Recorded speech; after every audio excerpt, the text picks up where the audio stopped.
Nshuti za Big Grace TV, uyu munsi nje kukubwira inzira wanyuramo niba ufite umutima mwiza, ufite umutima wa kimuntu, ufite umutima wa kibyeyi, inzira wanyuramo kugira ngo wemererwe kurera umwana utabyaye, abo wawe umwiyandikisheho mu mategeko, ibyo bita adoption mu rurimi rw'igifaransa, adoption mu rurimi rw'icyongereza.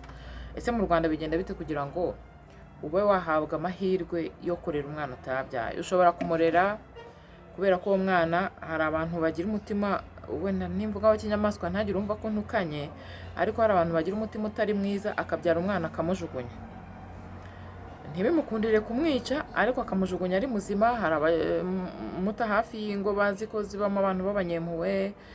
Kera bakundaga kubata ahantu hari ibigo by'abihaye Imana babikira, bakabata ahantu umwana inyamaswa zidahita zimurya.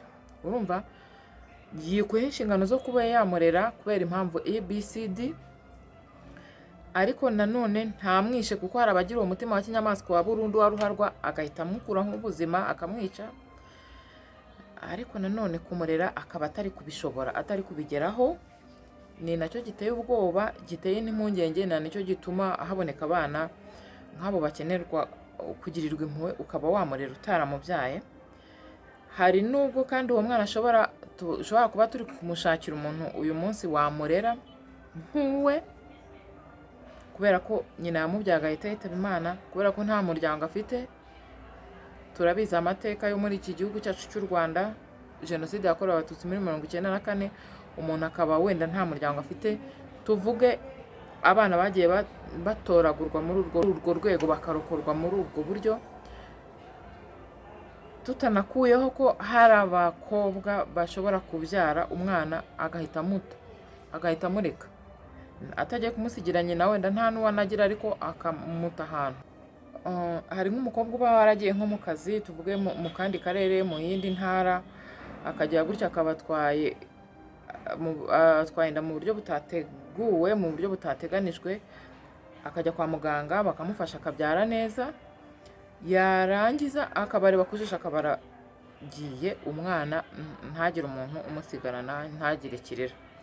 Nk'uwo mwana byagenda gute kugira ngo wowe ufite umutima w'impuhwe, pane seseroma ko wemera kurera uwo mwana kubera ko wenda utari usanzwe ufite abandi? Oya, ushobora kwemera gufata uwo mwana usizwe amanzaganya, usizwe mu menyo ya rubamba, between parentheses,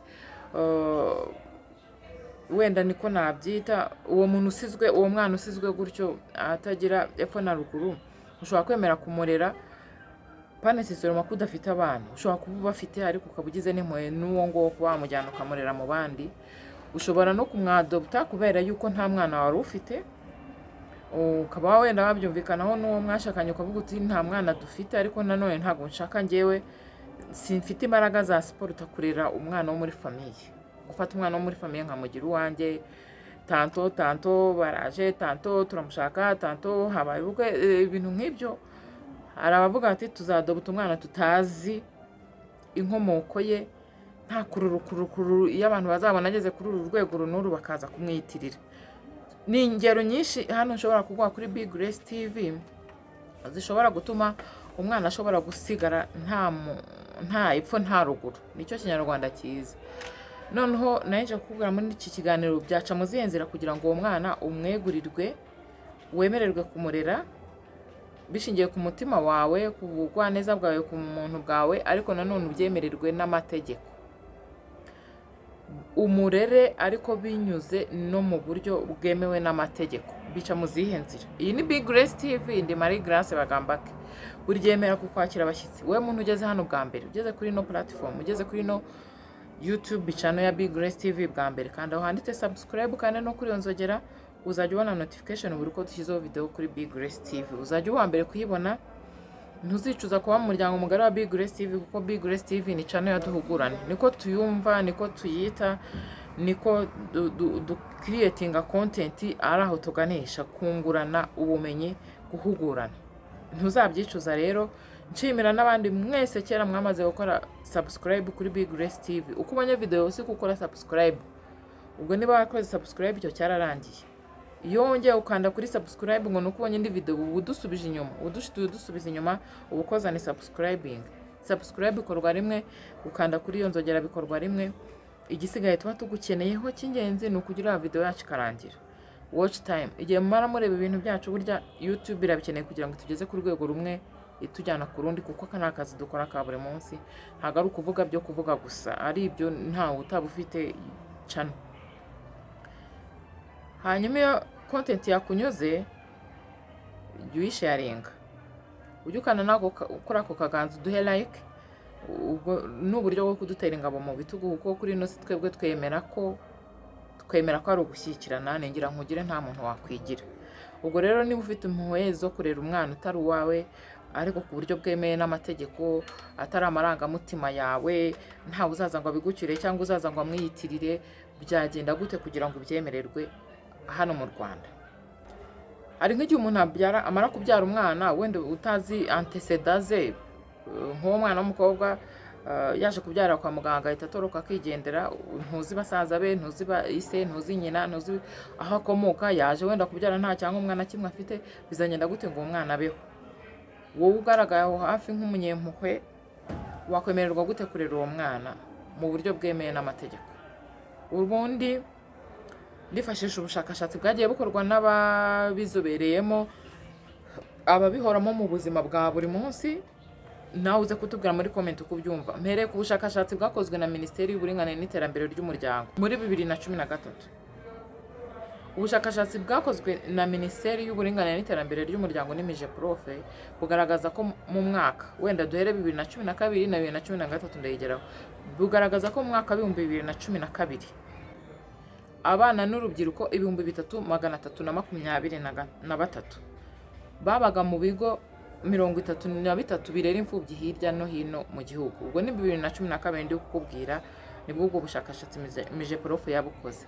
2012 igaragaza ko abana 3323 barerwaga mu bigo by'imfubyi 33 hirya no hino mu gihugu cyacu cy'u Rwanda, sibyo? Hanyuma mu 2013 niba mubyibuka neza, leta y'u Rwanda yaje gukuraho gahunda yo kurera abana mu bigo by'imfubyi. Hatangijwe gahunda yiswe tubarere mu muryango. Murabyibuka, ubwo ndi kukwibutsa amateka. Binyuze muri iyo porogaramu hahise hatangizwa indi porogaramu yiswe Marayika Murinzi. Urabyibuka? Niyo gushishikariza abantu kwita ku mwana wese, ukamufata nk'uwawe, ukamurera nk'uwawe, ukamuha impanuro, uburere, ubumenyi, ubupfura nk'ibyo wahuwo wibyariye. Gahunda ya tubarere mu muryango yatangiye 2013 iza guhita ihindurirwamo gahunda ya Marayika Murinzi. Urabyibutse?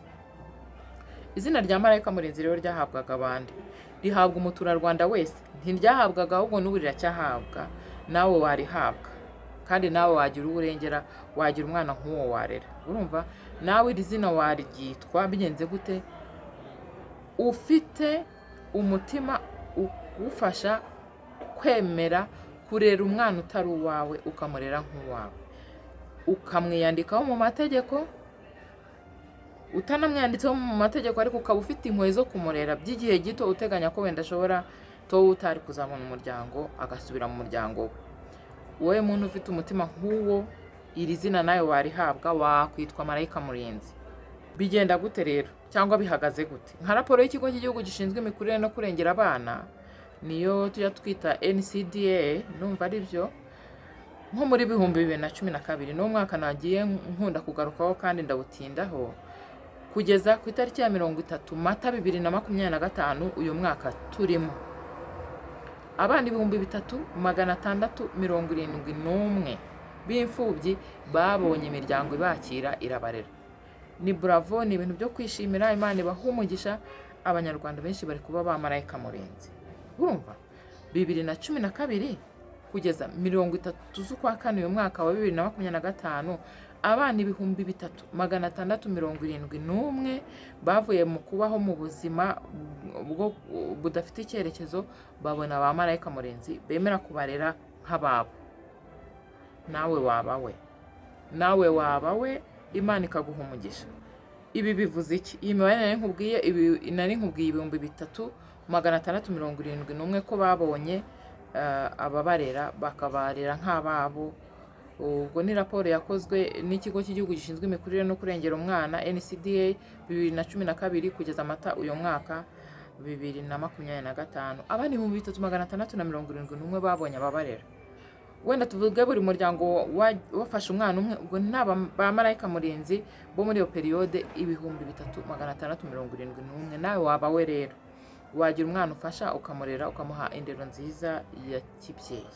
Urumva ni ukuvuga rero ko 91% by'abana 3,892 bahoze mu bigo by'imfubyi ubu ngubu bari kurerwa. 91% bamaze kubona imiryango ibakira. Ntabwo iyo gahunda yarangiye, niyo mpamvu nkubwiye ngo nawe waba marayika murinzi ugakorera uyu mugisha, ukandikisha imigisha mu ijuru n'ukuri, kandi nizaduherekeza. Imirimo myiza dukora kuri ino si tuyikunze nizaduherekeza. Urumva nizadutambutsa, niyo password, niyo laissez-passer, niyo passport, imirimo myiza dukorera kuri ino si. Nubwo utabona umuntu uza ngo kuri warding aguhembe ku mugaragaro, bakwambika imidari, ariko ijuru rizabiguhembera. Nawe waba marayika murinzi aba bana bakagira icyizere cy'ubuzima, bakagira umuntu bafata akaboko. Nibyo nawe kandi wabishobora. Kuko kugeza amagingo ya haracyaragaragara abana bakeneye kurerwa, haracyara abafite umutima tugaya wo guta abana babyaye.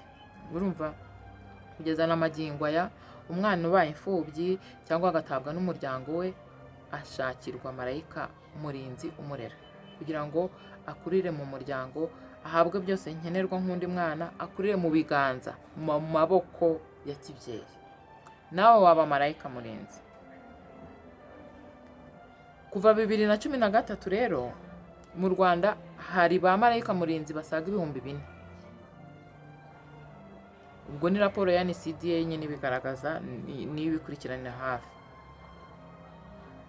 Bigenda bite kugira ngo marayika murinzi aboneke, abarurwe, yakirwe na NCDA, yashyirwe kuri liste nk'uko tuvuze 4,000? Bigenda bite? Iyo hakenewe marayika murinzi rero, NCDA ivuga ko hatangazwa amatangazo mu nteko z'abaturage, mu nsengero, mu misigiti, mu kiliziya, n'ahandi hose hahurira abantu benshi, mu masoko, muri za gare. Abantu babishaka bakiyandikisha. Nuko bigenda kugira ngo ube waba marayika murinzi, ube wajya kuri uru rutonde twari tumaze kuvuga. Hanyuma rero biragenzurwa, abayandikishije bagasurwa, bagakorwaho iperereza, birumvikana, kugira ngo babazwe kuko niba uwo mutima bagaragaje mu nyandiko wo gushaka kuba marayika murinzi koko abaturanyi muri sosiyete, muri quartier, mu mudugudu basanzwe baziho ubwo bumuntu. Hari igihe ukora ikintu cyiza ushaka twikiramo ikindi, ushaka kuzana umwana ngo ujye umuriraho, ushaka kumuzana ngo kubera umukozi, ushaka okay. NCDA irabanza ikabisuzuma, ikareba koko uwo mutima w'impuhwe ugaragaje mu nyandiko kuko wiyandikishije, koko niba nawe ufite dumwe mu bigaragarira hanze, kuko kamere zacu hari zo tubasha gukamufura, ariko imiterere yacu hariyo tutakamufura ibigaragara. Mu mudugudu bashaka kuvuga ati uyu muntu bakashyiraho tiki, bakavuga ati yaba marayika murinzi koko. Urumva? Hanyuma rero niba basanze koko waba marayika murinzi, ubundi uhubira ukuntu ubonye umwana hariya, ukuntu wamwitaho ariko mu buryo buri rigo, ukuntu yaba uwawe mu buryo bwemewe n'amategeko, cyangwa se ukamurera mu by'igihe gito ariko bifite umurongo binyuramo. Urumva? Ba marayika murinzi baba mu byiciro burya bitatu. Nawe niba ufite umutima wo kurera umwana utari uwawe ukamurera nk'uwawe mu buryo bwemewe n'amategeko, niko turi kuvugana, cyangwa bufite umurongo, muzajya mu byiciro bitatu ngiye kukubwira. Ibyo byiciro bitatu bishingira ku nshingano bazaba bafite mu gihe bafite uwo mwana, kuko hari ushobora kurera umwana igihe gito ateganya ko hazaboneka umuryango we, hari umufata abizi neza ko iwabo bapfuye, azamufata ku buryo bwemewe n'amategeko akamwiyandikishaho, hari n'umufata by'agateganyo, wenda kwa kundi mu gihe iperereza riba rikiri gukorwa kugira ngo hagaragare umuntu wabyaye umwana akamuta. Urumva ni ibyiciro byinshi binyuranye bishobora gutuma ubonamo umwana ariko nje kukubwira wabaye marayika murinzi ibyiciro wabarizwamo. Icyiciro cya mbere cya marayika murinzi kibarizwa kuba igihe gito. Nari mbinyuzeho briefly ku buryo ushobora guhabwa umwana watoraguwe ukaba umurera mu gihe hari gushakishwa umuryango we. Iyo ni first class. Rero nari ndi kukubwira yuko uwo mumarayika murinzi w'icyiciro cya mbere aba arera umwana igihe gitoya, umuryango we waboneka bakaba bamutwara. Ntabwo aba yemerewe kumwiyandikaho mu mategeko kuko aba amurera by'igihe gito. Ashobora kuboneka umuryango we bakongera bakamutwara. Iyo ni icyiciro cya mbere cya marayika murinzi, kuko nakubwiye ko bashyirwa mu ubundi NCDA ibashyira mu byiciro bitatu. Icyiciro cya mbere ni icy'abashobora kumurera by'igihe gito, uwo ntiyemerewe kumwiyandikaho mu mategeko kuko anytime umuryango we waboneka bakaba bamutwara bakamujyana. Iri tegeko riteganya ko uwo mwana uba utagomba kumumarana amezi atarenze 3, kuko inzego zibishinzwe ziri mu rwego rw'igihugu rw'ubugenzacyaha RIB ziba ziri gukora iperereza hashakishwa umuryango we. Iyo utabonetse muri ayo mezi 3 tujyane, uwo mwana uramwamburwa agahabwa marayika murinzi w'igihe kirekire ubarizwa mu cyiciro cya kabiri. Uyu marayika murinzi w'igihe kirekire ni umwe mu bemererwa kwiyandikaho umwana mu buryo bwemewe n'amategeko. Umwana babaye we burundu, kandi ubyemererwa kuba marayika murinzi w'igihe kirekire iyo umwana yaburiwe trace, yaburiwe inkomoko, RIB ikabyemeza n'izindi nzego zikabyemeza, nawe ukemererwa kumurera ku buryo bwemewe n'amategeko uri marayika murinzi wo mu cyiciro cya kabiri, marayika murinzi w'igihe kirekire ushobora no kumwiyandikaho. Ushobora rero kuba uri marayika murinzi wo mu cyiciro cya mbere, uyu nguyu rero umwana mu buryo bw'igihe gito, mu gihe hari gukorwa iperereza kugira ngo uwo mwana abonerwe abamurera bo mu muryango we. Ushobora gutanga impamvu zishobora kumvikana, uwo mwana wari warareze by'agateganyo ukaba wakwemererwa kumurera by'igihe kirekire, watanze impamvu zigasuzumwa ukaba wabyemererwa kubera impamvu runaka ABCD. Umwana ashobora kubonerwa inkomoko, ni urugero ariko mvuze gutyo hazari hano kuri Big Grace TV nka Marie Grace Bagambake. Umwana ashobora kubonerwa inkomoko ariko bagasanga nabwo harimo utubazo tekinike dutandukanye. Ushobora gusanga umwana yarabyawe n'umubyeyi ufite ikibazo cyo mu mutwe, ubwo ndi kwanga kuvuga umusazi. Mu by'ukuri nubwo uyu mwana yabonewe umuryango, yabonye inkomoko ye, ariko umubyeyi ntari tayari kurera uwo mwana.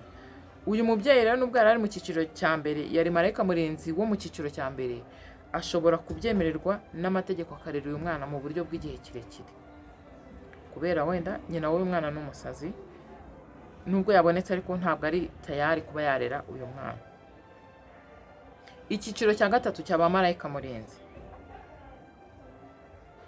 ni icyiciro kibamo bamarayika murinzi badasanzwe. Gute?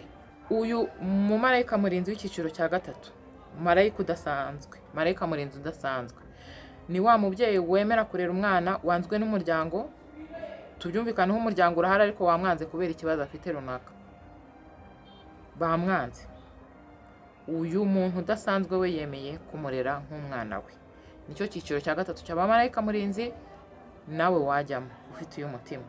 Ni ryari nk'umwana ashobora kwangwa n'umuryango we? Igihe afite ubumuga runaka bakananirwa kubisiporota. Kera nkiba muri RBA nkikora akazi k'itangazamakuru, hari ahantu twigeze gusanga umwana barabyaye umwana nyine ufite ikibazo, bakajya bamubanisha n'ingurube, aba mu kiraro cy'ingurube, nawe abana n'ingurube bamugaburira nk'ingurube. Hari umuntu rero ufite umutima, uwo mwana wanzwe n'umuryango w'akamurera akanamwiyandikaho by'igihe kirekire. Nicyo cyiciro cya gatatu cya marayika murinzi udasanzwe. Niba rero wemerewe kurera umwana utabyaye nk'uwawe, ukaba marayika murinzi kimwe muri ibi byiciro tumaze kuvuga hano, ukabyemererwa kurera uwo mwana nk'uwawe ufite nawe umutima w'impuhwe, ugomba guhora uzirikana ko anytime igihe haboneka impamvu yumvikana ikomeye byemejwe n'inzego zibishinzwe, hashobora kuboneka impamvu wa mwana ukamwaka. nubwo waba uri muri cya cyiciro cya kabiri cyo kwemererwa kurera umwana by'igihe kirekire ukanamwandikaho mu buryo bwemewe n'amategeko, hashobora kuboneka impamvu ishobora gutuma uwo mwana wamwaka. Impamvu ziratandukanye. Izo mpamvu nubwo zitandukanye, bashobora kwaka uwo mwana nubwo wari umufite uri marayika murinzi wemewe. Izo mpamvu zose zihabwa agaciro hakurikijwe uburenganzira bw'umwana. Bamukwaka ryari? Ni ukuri wagaragaje ubushake, umutima mwiza, uri umunyempuhwe, ntiwamugize umuyaya, ntiwamugize umuboyi, ntiwamugize umushumba, ntiwamugize umucakara, wamureze nk'uwawe, umuha uburenganzira bwose, umuha urukundo, umuha ubumenyi, umuha uburere, umwitaho nk'uwawe. Ariko araronge ino sinzi ukuntu imeze kubera impamvu runaka, hakazaboneka umuntu wo mu muryango we. Mu by'ukuri nubwo wamukundaga nawe yagukundaga, icyo gihe iyo bamusabye uramutanga. Hari n'igihe umubyeyi aba yarataye umwana akabaho nta habari, nta makuru ye, azi ko inyamaswa zamuriye, yapfuye se, byagenze gute, ariko nyuma wenda bikamuhira akaba muzima.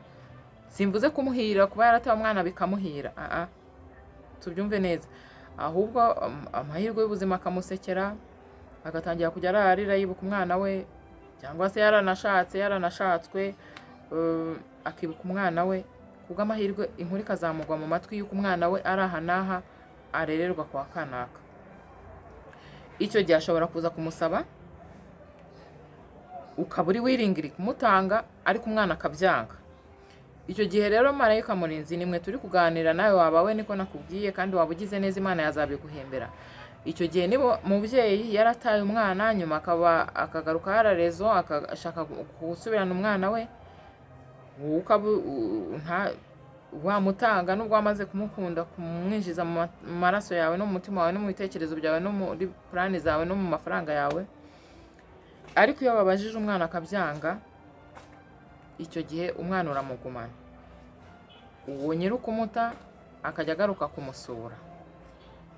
Icyo gihe ufite uburenganzira bwo kubahiriza uburenganzira bw'umwana.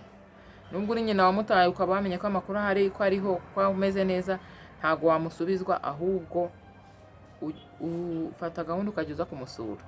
Ibirori yagize ukabyitabira, ariko ntuhamukura kuko hubahirizwa uburenganzira bw'umwana. Yavuze ati ndaguma aha, nibo baba ababyeyi banjye, urayoboka. Rwa rugero nari naguhaye rw'uko ushobora kurera umwana ukamugira uwawe by'igihe kirekire, ubizi neza ko ababyeyi be bariho, wenda nk'ababyeyi bafite ibibazo byo mu mutwe, umubyeyi ashobora gukira, kandi abafite ibyo bibazo bose niko hano kuri Big Grace tubifuriza gukira, noneho akazifuza kurera umwana we, gusubirana umwana we. Icyo gihe mu by'ukuri hakurikizwa raporo ya muganga yerekana ko uwo mubyeyi abo babyeyi bakize, bameze neza, bakaba basubirana umwana wabo. Marayika murinzi nawe uba flexible, ukabasubiza umwana wabo, kuko iki gihe iteka ryose hagenderwa ku burenganzira bw'umwana. Marayika murinzi turi kugushishikariza ko wakwadopta umwana. Ubwo mu Gifaransa na adoption, mu Cyongereza na adoption, mu Kinyarwanda ni ugufata umwana ukamurera nk'uwawe, ukaba marayika murinzi. Niko twabonye ko ariyo terme iri gukoreshwa no kugeza ubu dukora iyi video. Iyo uri marayika murinzi w'umwana, mu by'ubwirizwa bakubwiriza, bakwigisha, bagusobanurira, baguhuguramo, ni ukubwirizwa kubwiriza uwo mwana ukuri. Uramukunda n'ibyo, waramwitangiye n'ibyo, umufata nk'uwawe n'ibyo, ariko umubwiza ukuri ku nkomoko ye, uko wamubonye, uko wemeye kumurera, gahunda uko imeze, umubwiza ukuri, apana kumurera akwita mama n'ibyo, akwita papa n'ibyo, ariko amateka ye NCDA irabikubwira ko ugomba kuyamubwira. Ikiriho ni uko uba ugomba kubimubwira ageze igihe cyo kubyumva, ugomba kubimubwira ageze igihe cyo kubisobanukirwa. Ntabwo wabimubwira akiri muto, akiri muri materineri, akiri muri P1, akiri muri, ubimubwira amaze kuba mature enough kwakira ibyo bintu no kubyemera nyine ko ari kukuri, ariko ntago muhisha ukuri burundu. Nkuko nkunda mu biganiro byinshi nkora hano kuri Big Grace TV, nkunda kukugezaho uko abantu baba babyumva. Hari nk'umuntu ejo bundi twabiganiriyeho akajya ambwira ati ni byiza icyo kiganiro uzagikore, unasobanurira abantu ko adoption ikorwa. Ni byiza ko biha umwana uburenganzira bwe, agasubira kurererwa mu muryango mu gihe yari ameze nk'utafite kirengera mu by'ukuri, ni byiza ko wakora iyo video ukagaragariza abantu procedure inzira binyuramo kugira ngo ubyemererwe. Hari abagiye bambwiye ati rero uzanavuge yuko RIB hari igihe itinzi raporo ibitinza umuntu akaba yanacika intege akaba yanabivamo ngo bajye babyihutisha, ariko dukurikije ukuntu ibi bintu bigenda ntabwo ari ibintu byo kwihuta cyane. Kwihuta ni byiza kugira ngo bive mu nzira umwana umufate uzi kubyemerewe, ariko nanone nta etape ikwiye gusimbukwa kuko nyine ubwo ni ubuzima guys, kandi umuntu ni umuntu nyine. Bajya babyihutisha ariko mu buryo bwa nyabyo. Uyu we yavugaga ko impamvu baba bagomba kubyihutishwa ni uko nyine umwana wamwiyanditseho no mu mategeko na siranse zimugendaho, ubwo mwandika kuri mituweli yawe niba ukoresha rama urabyuzuzamo no mu bakoresha bawe ukajya umutangira na rama, byakwihutisha ariko mu buryo bunoze nanone atari byahutihuti ngo nuko utoraguye umwana ngo uwo mwanya ngo umunsi umwe ngo bihite birangira ngo RIB ibyemeze NCDA ngo ibyemeze uwo munsi. Ni procedure zikurikirana, kandi nkuko ntakoze iki kiganiro na pressure nyinshi kwari kugira ngo ubyumve neza, kuko umuntu nyine inzira ya muntu ni ndende cyane, nibi bigomba kwihutirwa. Ariko intego y'iki kiganiro, intego y'ino video kwari kugira ngo ujye wita ku mwana wese nk'uwawe, ariko binyuze mu mategeko. Adoption uko wakwemererwa kurera umwana by'igihe kirekire cyangwa kigufi cyangwa bikazahinduka, ariko inzira bicamo kugira ngo ube wakwadopta umwana. Aha ngaha tugaya by'umwihariko umuntu ubyara umwana ukajugunya hariya. Guys, umuntu si inzoka, umuntu ni umuntu. Usama inda wabitekerejeho, waba utanabitekerejeho, ariko noneho utekereza kukurera. Niba utanatekereje kukurera urebe uko wareresha, ariko nta kubyara ujugunya hariya. Ibyo byo twaje kubyandagaza, twaje kubirwanya hano kuri Big Grace TV. Kabishywe na leta y'u Rwanda guhera 2013 yarakuye ibigo birera imfubyi abana gutyo batagira kirengera, kugira ngo umwana arererwe mu muryango. Erega umwana n'umwana ubu ngubu, ariko ejo n'umuyobozi w'ejo. Uwo muntu rero akeneye kubakwa, akeneye kurirwa, akeneye gutegurirwa ejo hazaza n'umuryango. Turagaya abantu babyara abana bakajugunya, gaya abantu babyara abana bakajya kujugunyira ba mukecuru hirya. Turagaya abantu babyara abana ntibamenye iherezo ryabo. Ukajya hari ukabyimba muri high heels, ukajya hari ukarongora umugore ejo ukarongora undi ejo ukarongora undi. Niko abana bandagaye ku misozi utari kumenya uko birangiye. Iyo myifato n'imyifatire twaje kwirwanya hano kuri Big Grace TV. Umuntu n'umuntu utekereza. Niba wateye umukobwa inda, menya amaherezo, bikurikirane. Urumva ngo nuko ngo atari mineri. Hari n'abatera inda mineri akajya kunegosiya ngo ukemera ngo uzatanga ngo indezo ntuzitange, ukemera ngo uzamufasha ntumufasha, ari kugira ngo umwikorere ejo ugahindura nimero ya telefone ejo ukimuka ejo ukagira ute. Guys, kubaho uri kurya neza murya mumena utazi umwana wawe uko abayeho, kandi ukajya hari ukabyimba ukaba pastor, ukaba bishop, ukaba apostle, ukaba musenyeri, ukaba shehe, hari amaraso yawe hari ahantu. Ni ibintu biteye ubwoba, ariko ni ibintu bibi. Ukabura aho ngaho utazi habari, ejo ukazashiduka umwana wawe yakundanye n'umwana wawe. Hari abashiduka barabyaranye kandi ari bavukana, kubera kugenda mubyara mugaterera. Ibyo bintu twaje kubyamagana kuri Big Grace TV, ariko tunashyigikira umutima w'impuhwe. Niba byabaye uyu mwana nawe bamarayika murinzi ube wamurera, Imana izanabiguhembera. Nubwo isi itabiguhembera, ariko ijuru rizabiguhembera. Ijuru rizabiguhembera kuba marayika murinzi, kwadopta umwana.